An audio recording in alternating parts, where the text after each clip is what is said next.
Sallallahu ala Muhammad, sallallahu alaihi wasallam, sallallahu ala Muhammad, sallallahu alaihi wasallam, sallallahu ala Muhammad. Warahmatullahi wabarakatuh. Melanjutkan kajian sebelumnya, pandangan puasa menurut syarat dari mulai fardu wajibnya puasa kemarin ya, kemudian syarat-syaratnya puasa, hal-hal yang membatalkan puasa. Malam hari ini sampai pada bab tentang hari-hari yang diharamkan puasa. Wa yuhramu, dan diharamkan siyamu khamsata ayyamin, puasa pada 5 hari. Jadi ada hari-hari yang diharamkan untuk puasa. Di mana saja diharamkan kita berpuasa, yaitu ayyamal idaini, ayyamal idani, ayyamul idani, hari-hari riaya, hari lebaran, Idul Fitri dan Idul Adha. Jadi kalau Idul Fitri nggak boleh puasa, 1 bulan full kita puasa. Bahkan ketika kita melaksanakan sholat Idul Fitri, disunahkan saat sebelum berangkat sholat riaya, sholat Idul Fitri ke masjid atau ke lapangan. Yang di lapangan, di sini biasanya di lapangan ya, sekolahan. Di lapangan bagus, di masjid juga bagus. Itu hanya perbedaan khilafiyah saja, masalah teknis saja. Dulu di sana di lapangan karena memang tanahnya tanah lapang. Nah, kira-kira seperti itu. Kalaulah kemudian yang biasa di lapangan saat musim hujan, kemudian di masjid, ini punya pengalaman saya. Jadi saya pernah dijadwalkan khutbah di daerah Kodamar. Kodamar itu Jakarta Utara ya. Jadwalnya di lapangan. Kalau di lapangan itu khotibnya satu, sekian ribu orang satu khotib cukup di lapangan. Tiba-tiba saat setelah sholat subuh hujan gede banget, maka panitia kemudian punya keputusan, ada inisiatif, solusinya dibagi 3 masjid yang ada di wilayah Kodamar saat itu, sehingga ada yang namanya khotib cadangan. Khotib cadangan itu perlu 2. Nah, yang pertama khotib utamanya di masjid besarnya, kira-kira begitu. Nah, dibagi 2 lagi di masjid yang samping-sampingnya, nggak jauh dari situ, itu 2. Ini pengalaman buat kita saat membentuk kepanitiaan Id yang di lapangan. Kalau memang memungkinkan di situ ada masjid menampung jamaah ketika hujan, is okay. Tapi antisipasi di musim hujan, sediakan. Entah itu ustadz dari luar atau ustadz lokal, nggak masalah. Bahkan pengalaman saya jadi badal juga pengalaman, cadangan. Pak Ustadz berangkat aja. Nanti kalau saatnya hujan, Pak Ustadz ya khutbah. Tapi kalau nggak hujan, ya nggak khutbah. Bener nggak hujan, berarti kita jamaah aja, jamaah. Tapi pulang ya sama sama Ustadz yang khutbah, kira-kira begitulah, nggak usah diterangin lah. Gitu. Nah, ini antisipasi. Jadi Id ya. Nah, saat kita sebelum berangkat kan sunah mandi, sunah pakai wangi-wangian, dan juga disunahkan makan walau lukmatan, walaupun mau seplokan makan, masak spesial Lebaran Idul Fitri spesial itu masak. Biasanya masak buka puasa mah dianggap biasa deh. Kalau Idul Fitri di mana nanti orang pada silaturahim, kumpul-kumpul, disuruh makan, disuguh, ikramud dhaif, muliakan tamu, masaknya spesial. Nah, sebelum kita berangkat ke masjid, ke lapangan sholat Idul Fitri, disunahkan juga makan walaupun mung seplokan. Pak Ustadz, mohon maaf, saya lagi puasa. Sombong banget puasa. Hari-hari yang boleh puasa aja nggak puasa. Jangankan boleh puasa nggak puasa, yang wajib puasa Ramadan mentar di jalan, ngerokok, masya Allah. Ini saya punya tips supaya kita lega, hatinya kita ini lega, legowo, melihat orang yang seolah-olah kalau dilihat dari pandangan emosional itu nantangin kita. Udah tahu bulan Ramadan, itu ngentar di jalan sambil naik motor. Udutnya itu apa itu loh, yang asapnya itu gede lah. Wah, sengaja itu palpul kan bikin kesel. Nah, tips supaya kita nggak kesel, sering saya sampaikan di jamaah, ada di dalam syarat wajib puasa harus dia punya akal. Orang yang wajib puasa itu harus punya akal. Kalau nggak punya akal nggak wajib puasa. Orang gila wajib puasa kagak. Maka untuk ngeneng-ngenengin hati kita supaya nggak kepancing emosi, ketika ada orang secara sengaja di depan kita ngudut, di depan kita minum, di depan kita makan, udah pikiran kita arahkan, oh ini nggak wajib puasa, nggak memenuhi syarat wajib puasa. Kenapa? Akalnya tidak sempurna, anggap gila aja udah. Oh berarti nggak wajib puasa, biarin aja, mau ngudut mau apa biarin aja udah. Karena syarat puasa harus akalnya normal. Orang yang nggak normal akalnya tidak memenuhi syarat wajib puasa. Itu sudah enteng udah. Itu tataran ideal. Model kayak Pak Ustadz Fatuddin mah bisa, udah sepuh, sudah hatinya udah longgar. Pak Haji Bambang, kalau model anak muda kayak saya kepancing juga Pak Ustadz. Pancing saya, jujur aja ngomong jujur daripada ngomong apa adanya. Ada pengalaman saya lagi, mohon maaf saya sebutin lembaga nggak apa-apa lah. Jadi saya itu biasa kalau mau ada safari Ramadan yang jauh, jalannya itu lebih awal. Buka puasa di jalan sama keluarga. Biasanya di masjid-masjid gede lah kayak Musarofah atau di mana gitu-gitulah. Nah, pada saat itu kita mau ngisi di masjid Musarofah daerah Menteng. Saya mampir di toko buku Gramedia, kan ada tuh. Daerah Pasar Baru di Gramedia. Sudah kita baca-baca buku dan sebagainya. Sengaja itu orang saya lagi baca buku, duduk di samping saya, dia makan minum. Di tempat lain kan bisa. Artinya kalaupun dia mau makan minum di toko buku kan nggak boleh juga sebenarnya itu makan nggak boleh, itu minum nggak boleh, dilarang itu. Dia sengaja duduk ngumpet di samping saya, mentang-mentang saya pakai peci, pakai sorban, pakai sarung, makan depan itu. Astagfirullahaladzim, ini mohon maaf jangan ditiru. Spontan aku itu aja ditiru tak? Ini spontan. Wah, dia mau marah juga mikir juga. Oh iya lagi buat pikiran gitu. Kalau seandainya dia marah, saya mungkin marah, tapi alhamdulillah dia nggak marah. Dia langsung kemudian berhenti, dia pindah. Itu tatarannya Pak Ustadz Fatuddin itulah. Kalau saya belum. Oke, jadi tadi anggap orang yang manasin kita tadi, oh berarti dia tidak memenuhi syarat untuk diwajibkan puasa. Kalau nggak anak kecil berarti ya orang tuh. Idul Fitri. Nah kemudian Idul Adha. Saat Idul Adha nggak boleh kita untuk puasa. Diharamkan puasa. Kenapa? Yang Idul Fitri tadi karena selama 1 bulan full kita siangnya ngeker, ya nahan, tidak makan, tidak minum. Pesta. Hari raya itu hari pesta. Syukuran setelah selesai melaksanakan Ramadan full. Di mana dapat ampunan, dapat rahmat, dapat bebas dari api neraka itu syukuran. Jadi lebaran itu syukuran. Prakteknya masing-masing daerah beda-beda. Kalau di daerah saya Kebumen pinggiran, kalau Mas Tambe itu kan orang kota, kalau saya pinggiran lah.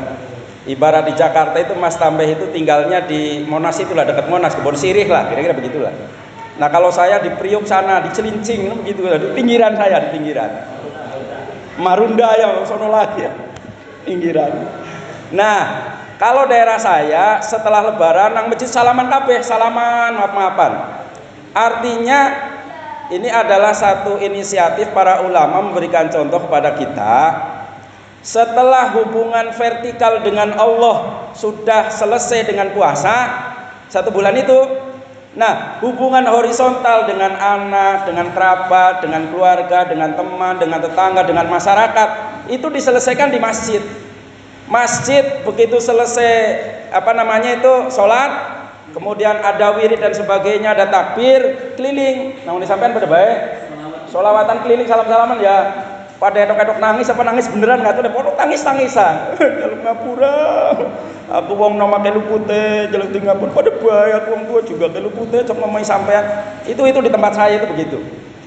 Yang tua merasa sebagai orang tua sayang terhadap yang muda di situ kesadarannya luar biasa, merasa dan bisa memposisikan diri sebagai anak muda. Banyak salah, sikap kurang sopan sama orang tua, minta maaf di masjid itu, di masjid ya, lu ngapuran-ngapuranan. Biasanya orang banyak pada nangis. Kenapa?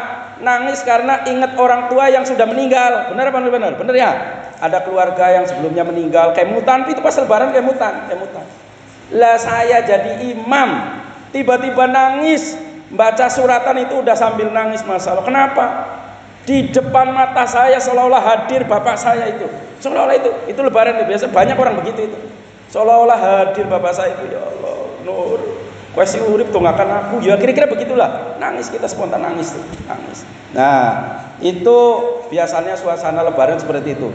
Ditambah lagi kalau khotibnya pinter, saat menyampaikan khutbah digugah semangat kesadarannya, ingat masa lalu, ingat zaman kecil, ingat bayi kemudian lahir melalui perut rahim ibunya, menghadapi 2 kemungkinan antara mati dan hidup, itu langsung terharu.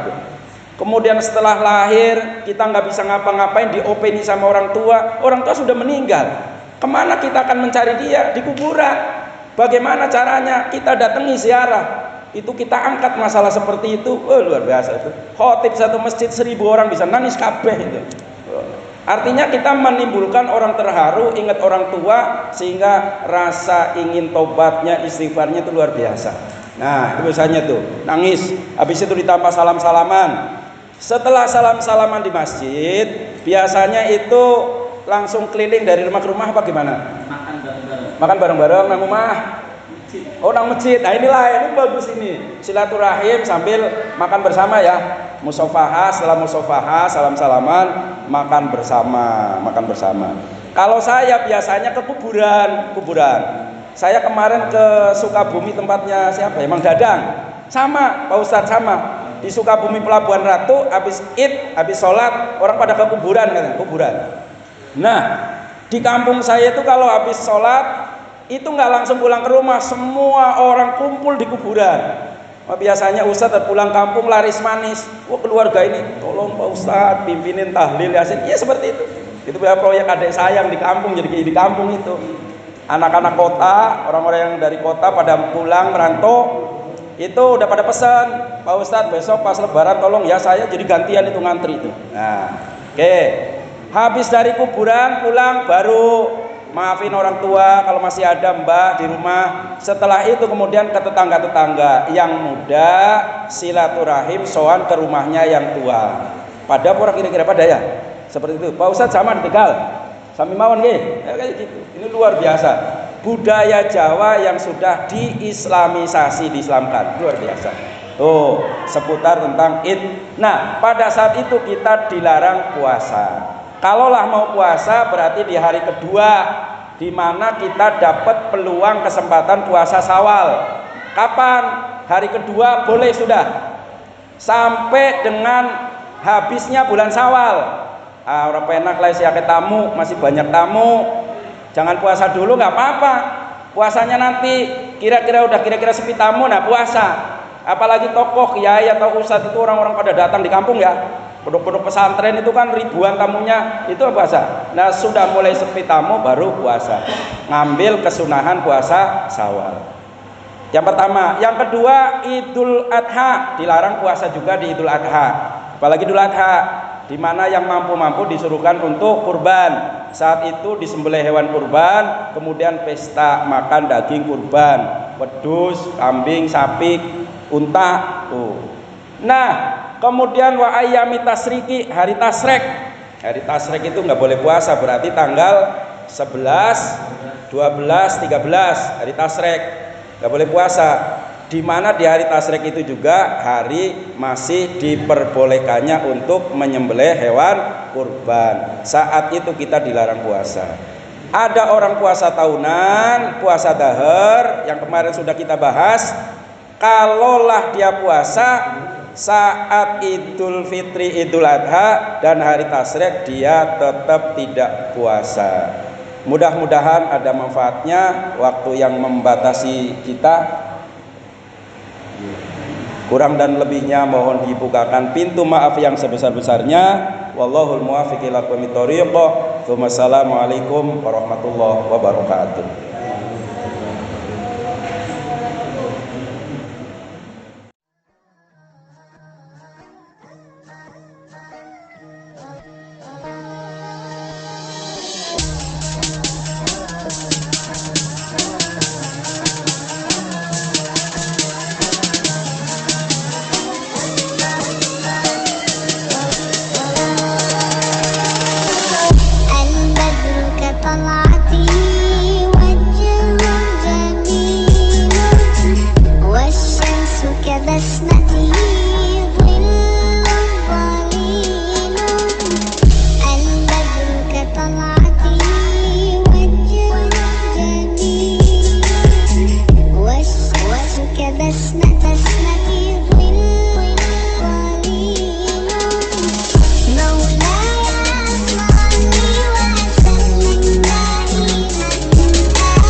Akpol itu akademi kepolisian ya.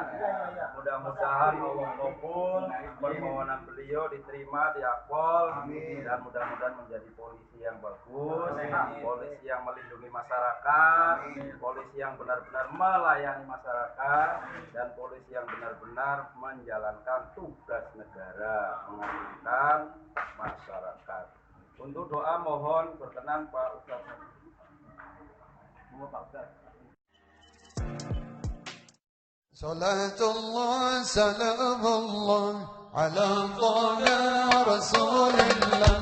Salatullah salamullah ala yasin habibillah. Salatullah salamullah ala taha Rasulillah. Salatullah salamullah ala yasin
nganggo usul